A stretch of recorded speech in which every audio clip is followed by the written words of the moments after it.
padahal adegan sederhana kan.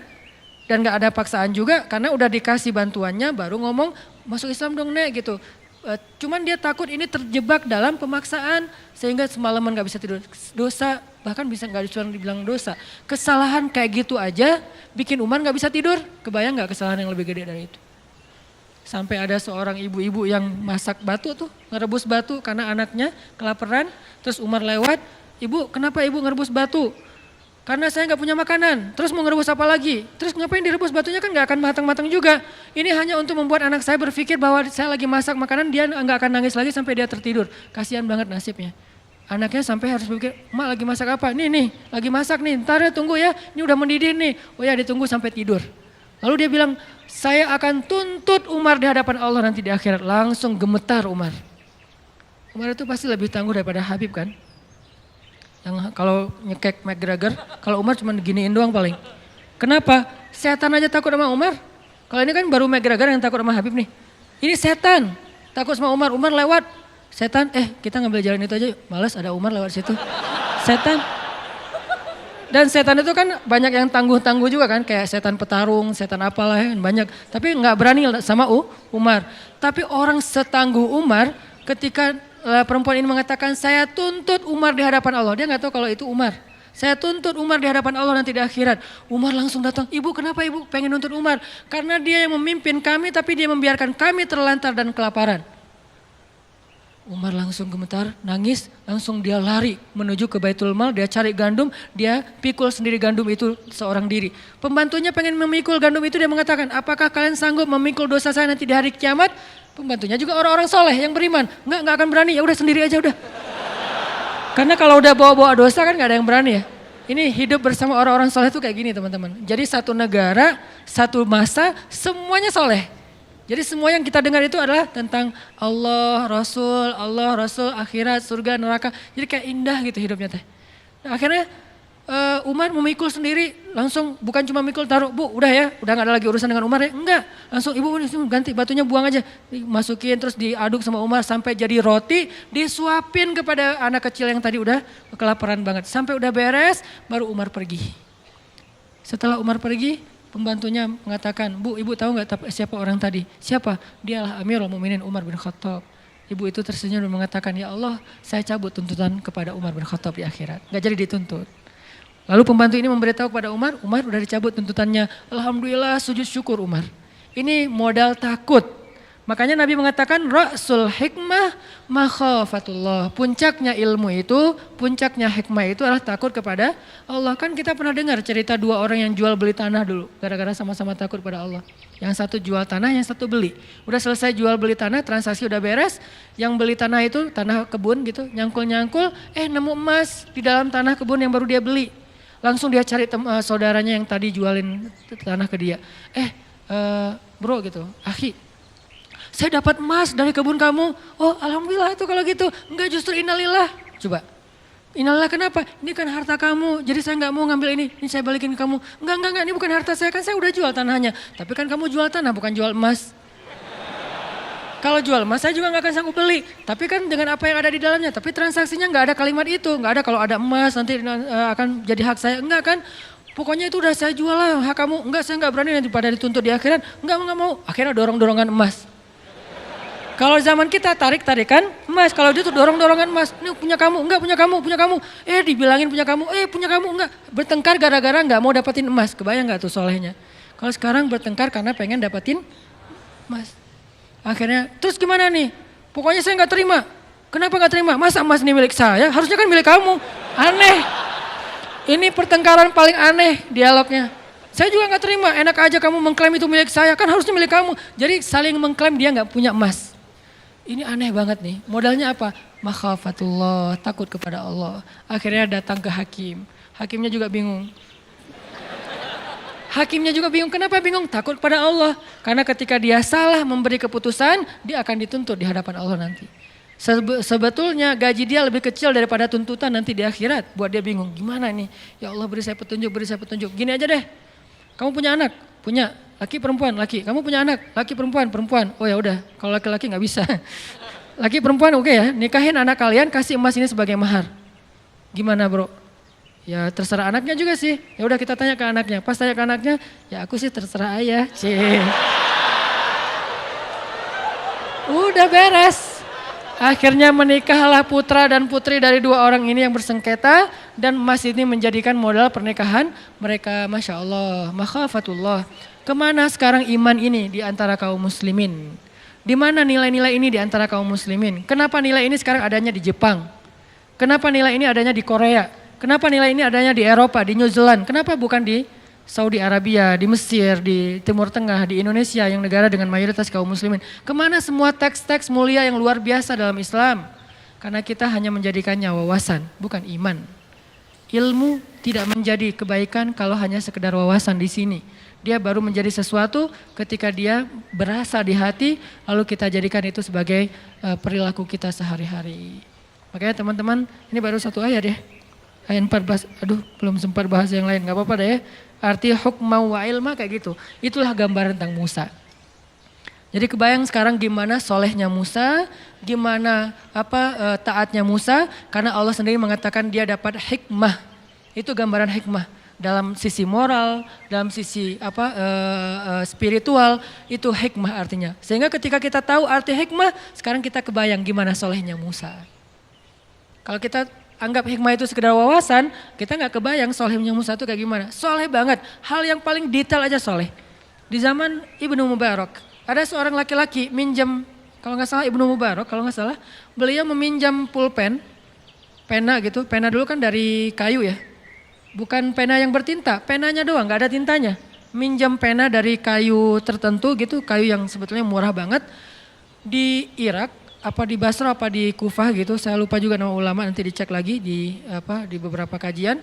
Nah beliau minjam, terus karena kayak terburu-buru gitu kebawa penanya. Kebawa sampai ke Hijaz. Hijaz itu di daerah Arab Saudi.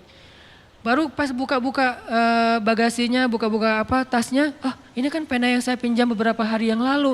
Akhirnya dia balik lagi ke Irak hanya demi mengantarkan pena itu.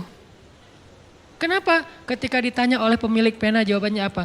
فَمَنْ يَعْمَلْ مِثْقَالَ ذَرَّةٍ خَيْرًا يَرَهُ وَمَنْ يَعْمَلْ مِثْقَالَ ذَرَّةٍ شَرًّا يَرَهُ. Siapa yang berbuat dosa walaupun sekecil zarrah, apalagi ini lebih gede daripada zarrah, maka nanti akan dipertanggungjawabkan di akhirat. Khauf, takut kepada Allah Subhanahu wa taala.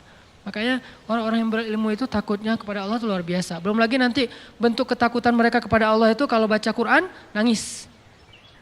وَإِذَا تُلِيَتْ عَلَيْهِمْ آيَاتُ الرَّحْمَنِ وَإِذَا تُلِيَتْ عَلَيْهِمْ آيَاتُ الرَّحْمَنِ خَرُّوا سُجَّدًا وَبُكِيًّا. Mereka tersungkur, mereka bersujud, mereka menangis ketika dibacakan ayat Allah. Tersungkur artinya apa? Gak kuat berdiri, itu artinya tersungkur. Kayak Umar bin Khattab, la uqsimu biyaumil qiyamah wa la uqsimu bin nafsil lawwamah ayahsabul insanu an lan najma'a idhamah bala qadirina ala an nusawwiya banana. Baru berapa ayat dibaca surah Al-Qiyamah, lututnya sudah gemetar. Udah gak kuat menopang lagi tubuhnya sehingga tersungkur jatuh. Umar jatuh bukan karena kekuatan musuh, tapi jatuh karena kekuatan iman. Musuh gak ada yang bisa menjatuhkan Umar. Musuh gak ada yang bisa membuat Umar terduduk. Musuh tidak ada yang bisa membuat Umar terbaring, tersungkur. Gak ada musuh yang bisa membuat Umar tersungkur kecuali iman yang membuat dia tersungkur dengan sendirinya. Kenapa?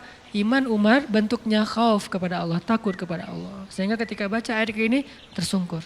Khalid bin Walid, siapa yang gak kenal dengan nama besar ini? Khalid bin Walid sampai mengatakan, Nabi bilang apa? Hampir tidak ada perempuan yang bisa melahirkan anak seperti Khalid. Hampir tidak ada perempuan yang bisa melahirkan anak seperti Khalid. Saking kerennya Khalid, jadi susah perempuan bisa ngelahirin anak sekualitas Khalid. Fisiknya, fatonah itu briliannya dalam urusan strategi militer. Dan belum pernah dia duel, kalah itu belum pernah. Dan di tangannya udah belasan pedang patah. Dalam duel-duel kayak gladiator gitu. Itu Khalid banget. Dan dia saking hebatnya Khalid, kalau teman-teman mau tahu sehebat apa Khalid, lihat pasukannya. Karena pasukan yang hebat nggak mau dipimpin oleh pemimpin yang biasa. Pasukannya itu Musanna, Sa'ad bin Abi Waqqas, Ikrimah. Banyak nama-nama besar dari pasukannya. Saya banyak baca nama tokoh-tokoh hebat dalam Islam. Pasukannya, 1000 pasukannya, satu orang saja bisa mengalahkan 1000 musuh. Satu laki-laki yang sebanding dengan 1000 musuh.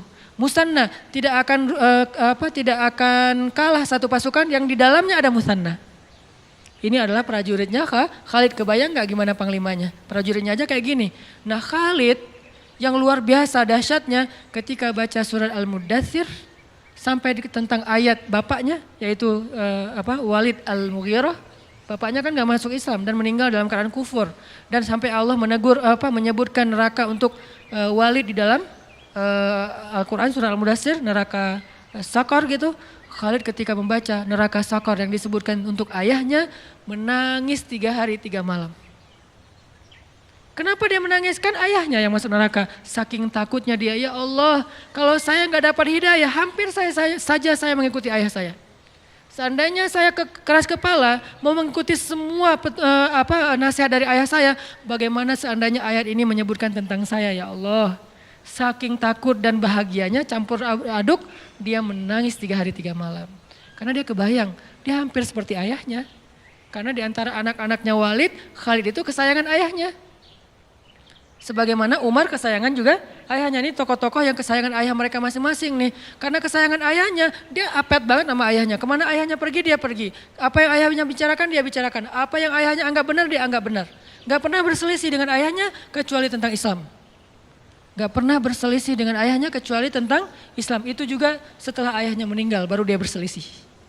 Kebayang kalau ayahnya masih hidup, kemudian mereka meninggalnya bareng, ayahnya dengan Khalid dalam keadaan kufur. Itulah yang membuat Khalid campur aduk antara bahagia dengan takut dengan kalimat Sakar tadi itu. 3 hari menangis. Nangis 3 hari, gak ada hari tanpa menangis.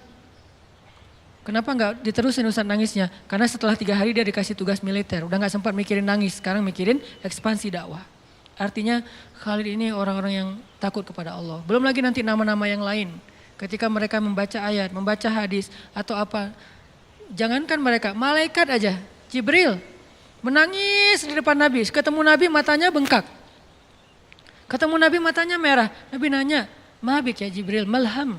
Jibril, kenapa kamu? Ada masalah apa? Kenapa kamu sedih wahai Jibril? Apa kata Jibril? Ya Rasulullah, setiap kali saya mengingat penciptaan neraka, saya nggak bisa berhenti menangis. Ini namanya hikmah. Kebayang nggak Musanya gimana? Kalau Allah mengatakan Musa itu sudah dapat hikmah, berarti seperti itulah gambaran kesolehan Musa di usia masih 20-an tahun. Jadi teman-teman, saya sangat yakin sebagian besar nabi, bisa dibilang 95% lebih dari para nabi itu semuanya anak muda. Semuanya cerita anak muda, bukan cerita orang tua. Kita mungkin lebih kenal dengan cerita Nabi Ibrahim ketika udah dewasa. Tapi kita tahukah Nabi Ibrahim ketika dimasukkan ke dalam api itu anak muda? Ketika beliau menghancurkan berhala itu anak muda? Ketika kemudian beliau hijrah dari Irak ke Palestina itu anak muda? Belum lagi kisah nanti nabi-nabi yang lain termasuk Ayub alaihissalam juga anak muda. Mereka semua adalah nabi-nabi muda. Sehingga ketika kita bicara tentang iman, kita bicara tentang hamasah, semangat, kita bicara tentang ketaatan, itu bukan bicara tentang orang tua sebetulnya, bicara tentang anak muda. Karena semua itu adanya pada anak muda. Maka kalau kita cinta kepada Musa, kalau kita ngefans sama Musa, belajarlah dari Musa di ayat 14, usia 20 udah punya hikmah. Dan salah satu di antara hikmah, takut kepada Allah Subhanahu wa taala. Justru di usia itu, kalau kita nggak takut kepada Allah, potensi kita berbuat dosa lebih besar daripada orang tua.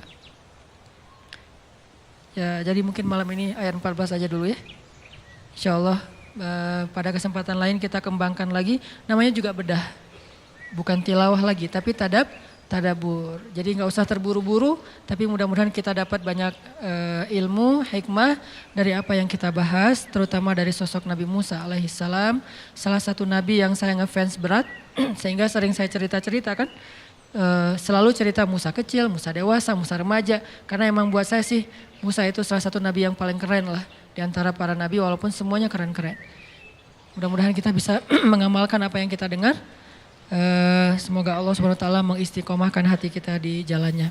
Allahumma inna nas'alukal huda wat tuqa wal afafa wal ghina. Allahumma a'inna ala dzikrika wa syukrika wa husna ibadatik. Terima kasih buat teman-teman semuanya. Barakallah. Billahi taufiq wal hidayah. Wassalamualaikum warahmatullahi wabarakatuh.